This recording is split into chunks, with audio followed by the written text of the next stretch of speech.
പിതാവിൻ്റെയും പുത്രൻ്റെയും പരിശുദ്ധാത്മാവിൻ്റെയും നാമത്തിൽ ആമേൻ.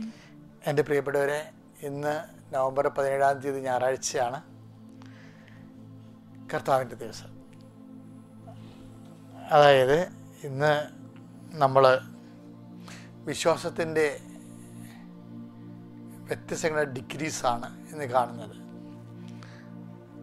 മറിയത്തിൻ്റെ വിശ്വാസത്തിലാണ് മറിയം ദൈവമാതാവായി മാറുന്നത്. നമുക്കറിയാം, ഒരു പൈതൽ ദൈവപൈതലായി മാറുന്നത് വിശ്വാസത്തിൻ്റെ അടിസ്ഥാനത്തിലാണ്. അടുത്ത പോയിന്റ് ക്ലിയർ.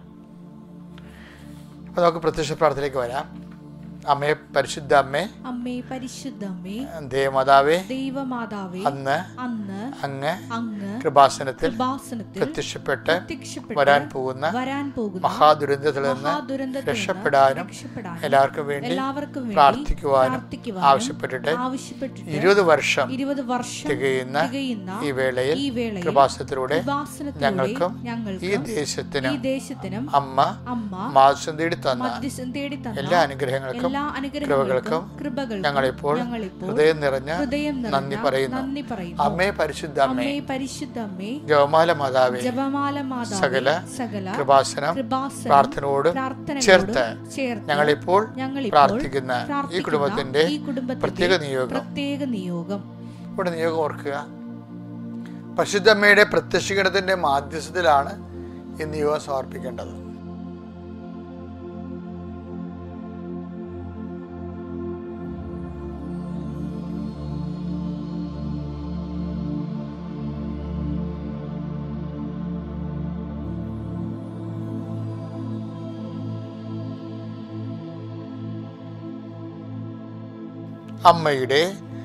പ്രത്യക്ഷീകരണത്തിന്റെ ഈ ദ്വാദശ വേളയിൽ ഞങ്ങൾക്ക് സാധിച്ചു തരുവാൻ കനിയണമേ. ആമേൻ. വിശ്വാസ പ്രമാണം. സർവശക്തനായ പിതാവും ആകാശത്തിന്റെയും ഭൂമിയുടെയും സൃഷ്ടാവുമായ ദൈവത്തിൽ ഞാൻ വിശ്വസിക്കുന്നു. അവിടുത്തെ ഏകപുത്രനും ഞങ്ങളുടെ കർത്താവുമായ ഈശോ മിശിഹായിലും ഞാൻ വിശ്വസിക്കുന്നു.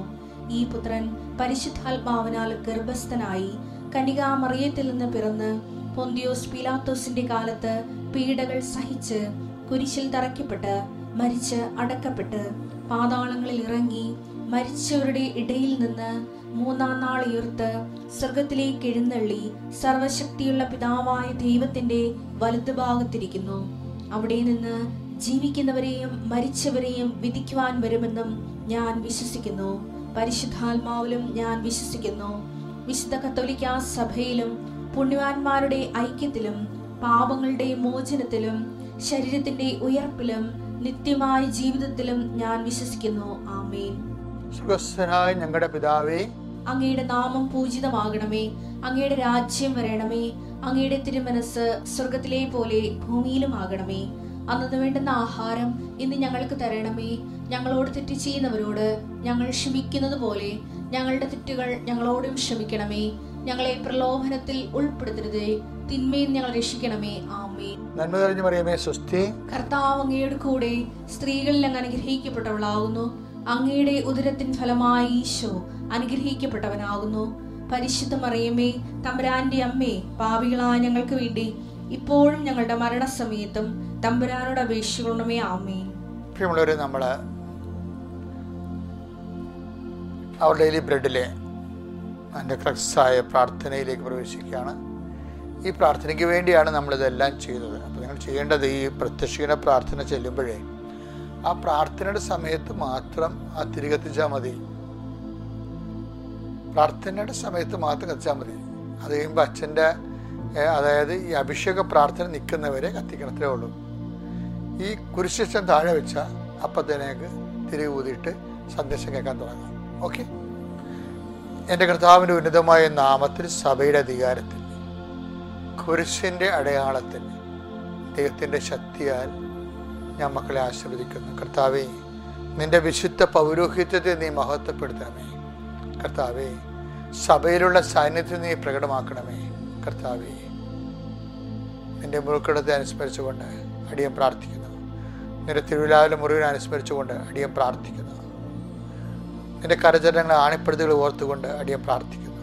ഇപ്പോൾ പ്രാർത്ഥിക്കുന്ന എല്ലാ മക്കളുടെ മേലും നിന്റെ വലിയ വലത് കരം വെക്കണേ പ്രാർത്ഥിക്കുന്നു. എൻ്റെ എൻ്റെ കർത്താവേ, അങ്ങയുടെ മക്കൾ I will come with you wherever you go. നീ എവിടെ പോയാലും ഞാൻ നിൻ്റെ കൂടെ ഉണ്ടായിരിക്കും. ഞാൻ മുഖത്ത് നോക്കി നീ നടക്കേണ്ട വഴി നിന്നെ അഭ്യസിപ്പിക്കുക എന്നൊക്കെയാണല്ലോ യേശു കഴിഞ്ഞ ദിവസം അങ്ങ് പറഞ്ഞത്. അങ്ങയുടെ മക്കളുടെ ഇന്നത്തെ സഞ്ചാര പദങ്ങളെ മുഴുവനായി അങ്ങേക്ക് സമർപ്പിക്കണം. മുട്ടിന് നീര് വന്ന് കിടക്കുന്നവർ, ഇങ്ങനെ കിഡ്നിക്ക് അസുഖമുള്ളവർ, കരളിന് അസുഖമുള്ളവർ എല്ലാവരെയും കർത്താവേ നിന്റെ തിരുമുറുവാർന്ന വലത് കർത്താവ് സ്പർശിക്കണമേ. ഇപ്പം എൻ്റെ കാര്യം അച്ഛൻ പറഞ്ഞല്ലോ എന്ന് ഓർത്ത് സങ്കടപ്പെടുന്നവരാ, അവിടെ രോഗം എന്തു തന്നെയായാലും ഇപ്പോഴും കർത്താവിന് തിരുമുറുവാർന്ന വലതുകരം അവരെ സ്പർശിക്കട്ടെ. 38 വർഷം ഞാൻ അർപ്പിച്ച കൃപാനയുടെ യുവതിയ കൃപാസ്ഥാനത്താറെ ജീവനോടെ പ്രത്യക്ഷപ്പെട്ട പരിശുദ്ധ അമ്മയുടെ മാധ്യസ്ഥത്താൽ പിതാവിൻ്റെയും പുത്രൻ്റെയും പരിശുദ്ധാത്മാവിൻ്റെയും നാമത്തിൽ നിങ്ങളെ സൗഖ്യപ്പെടട്ടെ. കർത്താവേ, ഈ മക്കളുടെ ജീവിത വ്യാപാരങ്ങൾ, ജീവിത വിനിമയങ്ങൾ, സഞ്ചാര സന്ദർഭങ്ങൾ, അതുപോലെയുള്ള അവർ കണ്ടുമുട്ടുന്ന വ്യക്തികൾ, ചെയ്തു തരുന്ന ഉത്തരവാദിത്തങ്ങൾ, കർത്താവേ അവർ കടപ്പെട്ടിരിക്കുന്ന കാര്യങ്ങൾ, അതിൽ അവരെ ഏൽപ്പിച്ചിരിക്കുന്ന സുപ്പീരിയേഴ്സ്, എല്ലാ വിഷയത്തിനും വരും ദൈവത്തിൻ്റെ കണ്ണ ചൊരിയട്ടെ. സന്യസ്തരിൽ, സമർപ്പിതരിൽ, വൈദികരിൽ ആരെല്ലാം കർത്താവ് ഈ പ്രാർത്ഥനകൾക്ക് പങ്കെടുത്ത് കൂടുന്നുവോ അവരെല്ലാം ഇന്നത്തെ ദിവസം അനുഭവിക്കുന്ന എല്ലാ വിഷയത്തിനും ദൈവികമായ തീരുമാനമുണ്ടാകുകയും അവരെ ദൈവം അനുഗ്രഹിക്കുകയും ദൈവത്തിൻ്റെ അടയാളങ്ങൾ അവിടുന്ന് കർത്താവ് അവരോടുകൂടെ സഹകരിക്കുകയും അടയാളങ്ങൾ കൊണ്ട് വചനം സ്ഥിരീകരിക്കുകയും ചെയ്യുന്ന വചനം അനുസ്മരിച്ചുകൊണ്ട് അടിയം പ്രാർത്ഥിക്കുന്നു. കർത്താവ് ഈ പ്രാർത്ഥനയിൽ പങ്കെടുക്കുന്നവർക്കെല്ലാം അടയാളങ്ങളുടെ സ്ഥിരീകരണം നൽകണമേ. അമ്മയുടെ പ്രത്യക്ഷീകരണത്തിൻ്റെ അടയാളമാണല്ലോ കൃപാസനത്തിൽ നടക്കുന്ന എല്ലാ അത്ഭുതങ്ങളും. യേശുക്രിസ്തു ഉന്നതമായ നാമത്തിൽ നിങ്ങളുടെ ഈ കാലത്ത് കർത്താവ് നിങ്ങളെ സന്ദർശിക്കട്ടെ എന്ന് പ്രാർത്ഥിക്കുന്നു. പിതാവിൻ്റെയും പുത്രൻ്റെയും പരിശുദ്ധാത്മാവിൻ്റെയും നാമത്തിൽ. കുരിശ് വെച്ച് കഴിഞ്ഞാൽ ഇനി തിരുവൂതി വെക്കാവേ. പ്രത്യക്ഷ പ്രാർത്ഥനയുടെ നമ്മൾ ഇന്ന് വായിക്കാൻ പോകുന്ന വചനങ്ങൾ വിശുദ്ധ ലൂക്കായുടെ സുവിശേഷം 1-ാം അധ്യായം 18 മുതൽ 19 വരെയുള്ള തിരുവചനങ്ങളാണ്. സക്കറിയ ദൂതനോട് ചോദിച്ചു, ഞാൻ ഇത് എങ്ങനെ അറിയും? ഞാൻ വൃദ്ധനാണ്, എൻ്റെ ഭാര്യ പ്രായം കവിഞ്ഞവളുമാണ്. ദൂതൻ മറുപടി പറഞ്ഞു, ഞാൻ ദൈവസന്നിധിയിൽ നിൽക്കുന്ന ഗബ്രിയേൽ ആണ്. നിന്നോട് സംസാരിക്കാനും സന്തോഷകരമായ ഈ വാർത്ത നിന്നെ അറിയിക്കാനും ഞാൻ അയക്കപ്പെട്ടിരിക്കുന്നു. 20 യഥാകാലം പൂർത്തിയാകേണ്ട. ഇവിടെയാണ് സക്കറിയ പണി മേടിക്കണത്. എന്താ പ്രശ്നം? സക്കറിയയുടെ എന്താ ദൂതൻ പറഞ്ഞത്? ദൂതൻ മറുപടി പറഞ്ഞു, ഞാൻ ദൈവസന്നിധിയിൽ നിൽക്കുന്ന ഗബ്രിയേലാണ്. അല്ല, സക്കറിയയുടെ ദൈവം എന്താ പറഞ്ഞത്? അതായത് നിന്റെ പ്രാർത്ഥന കേട്ടിരിക്കുന്നു. ദൂതൻ അവനോട് പറഞ്ഞു, സക്കറിയ ഭയപ്പെടേണ്ട, നിന്റെ പ്രാർത്ഥന കേട്ടിരിക്കുന്നു. നിന്റെ ഭാര്യ എലിസബത്തിൽ നിനക്ക് ഒരു പുത്രൻ ജനിക്കും. നീ അവന് യോഹന്നാൻ എന്ന് പേരിടണം. ലൂക്ക 1:13. ലൂക്ക 1:13 ഈ മംഗളവാർത്ത, സക്കറിയായുടെ മംഗളവാർത്ത നടക്കുന്നത്. പക്ഷെ സക്കറിയായുടെ വിശ്വാസം ഈ ദൈവത്തിൻ്റെ വാഗ്ദാനം സ്വീകരിക്കാൻ വേണ്ടി പോകുന്നതല്ല. കാര്യം അദ്ദേഹത്തിന്റെ റെസ്പോൺസ് മനസ്സിലാകുന്നത്. വായിച്ചത് സക്കറിയ ദൂതനോട് ചോദിച്ചു, ഞാൻ ഇത് എങ്ങനെ അറിയും? ഞാൻ വൃദ്ധനാണ്, എന്റെ ഭാര്യ പ്രായം കവിഞ്ഞവളുമാണ്. അപ്പൊ ഈ വാഗ്ദാനം സക്കറിയ സ്വീകരിക്കുന്നുണ്ട്, കേൾക്കുന്നുണ്ട്. പക്ഷേ വാഗ്ദാനത്തിൽ പുള്ളിക്ക് ഡൗട്ടുണ്ട്.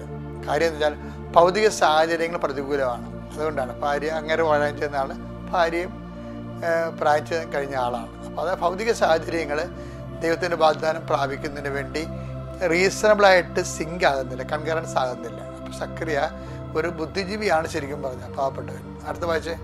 ദൂതൻ മറുപടി പറഞ്ഞു, എവിടെയാ പ്രശ്നം വേണ്ടത്? ദൈവവചനത്തിനോട് അഭ്യാസം കാണിക്കരുത്. ഒത്തിരി റീസൺ കയറ്റി വിട്ടുള്ള കുഴപ്പം എന്താണ്?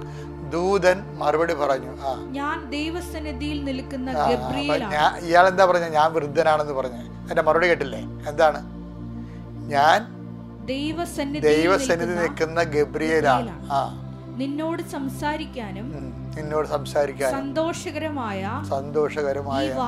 ഈ വാർത്ത നിന്നെ അറിയിക്കാനും ഞാൻ അയക്കപ്പെട്ടിരിക്കുന്നു. യഥാകാലം, ഇവിടെ പ്രശ്നം, യഥാകാലം പൂർത്തിയാകേണ്ട എന്റെ വചനം അവിശ്വസിച്ചതുകൊണ്ട് നീ മൂകനായി തീരും. ഇപ്പൊ ആരുടെ വചനമാണിത്? ദൈവത്തിൻ്റെ വചനമാണ്. പക്ഷെ മാലാഖ പറഞ്ഞത് എന്താണ്? എൻ്റെ വചനം എന്നാണ് പറയണത്.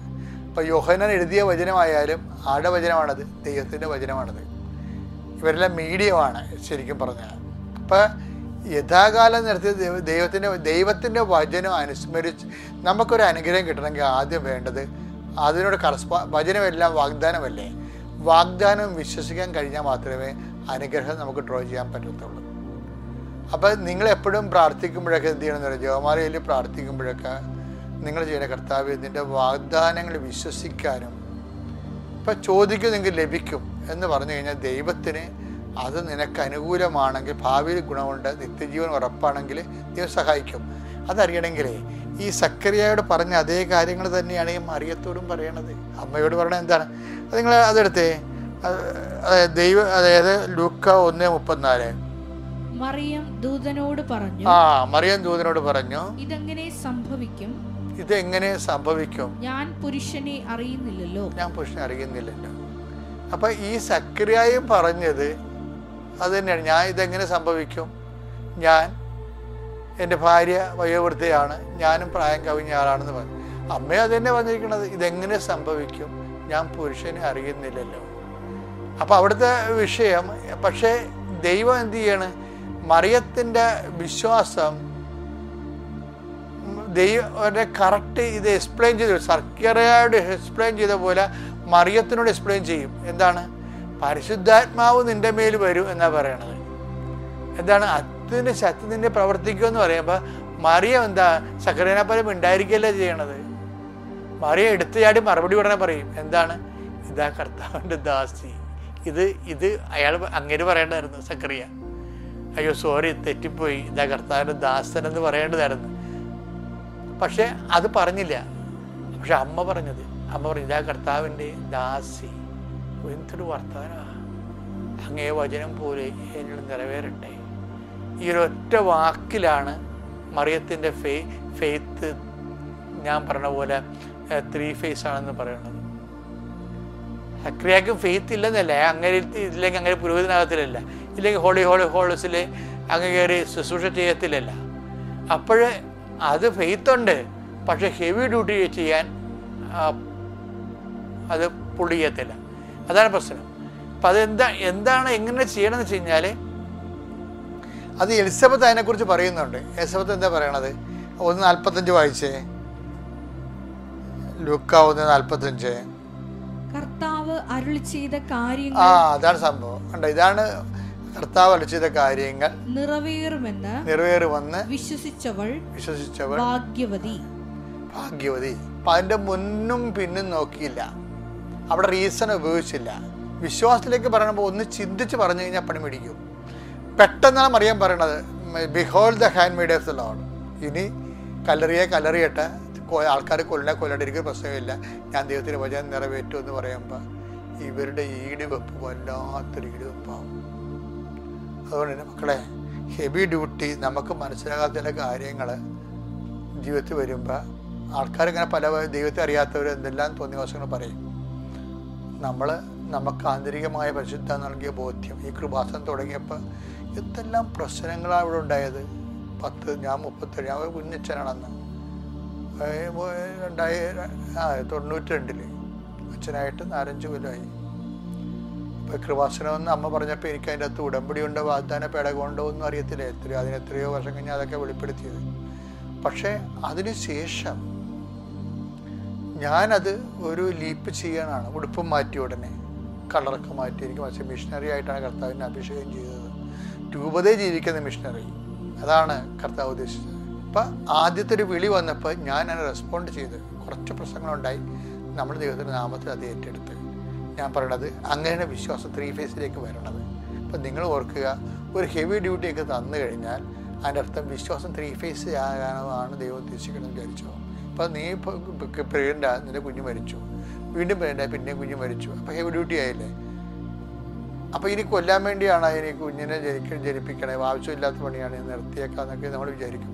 പക്ഷേ നിങ്ങൾ വീണ്ടും ദൈവത്തിൽ ആശ്രയിക്കുകയാണെന്നുണ്ടെങ്കിൽ ഇതുപോലെയാണ് ഓരോ കച്ചവടം പരാജയപ്പെട്ടു. അപ്പോൾ നിങ്ങൾ ഓർത്തോ ഇനി ഇത് പോയിട്ട് കാര്യമില്ല എന്ന് പറയും. അല്ലെങ്കിൽ ഒരു പരീക്ഷ പരാജയപ്പെട്ടു, ഇനി എഴുതണ്ടെന്ന് പറയും.